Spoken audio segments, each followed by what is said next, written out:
đẹp danh Chúa thôi. Nhà thờ trong giờ này đông vui quá, chuông vang rền hoa theo tiếng dương cầm ngân. Có đôi người về tổ ấm say duyên tình lâu bền, suốt trong đời chẳng rời dệt tình yêu ấm êm.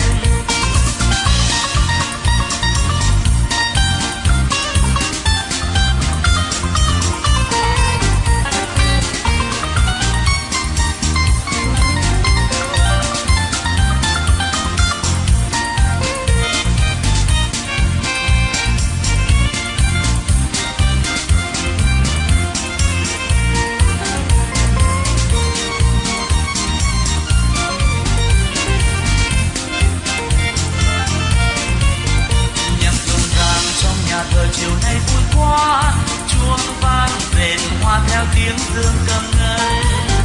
Có hai người cùng quỳ gối bên nhau cùng kêu cầu, kinh tâm lời thề nguyện tràn đời yêu mến nhau.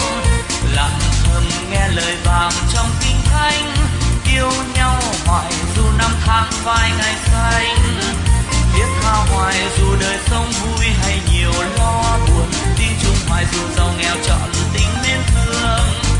Giờ tuyệt vời muôn ngàn đời lòng luôn ghi nhớ, xưa hai người từ nay sẽ nên một thôi.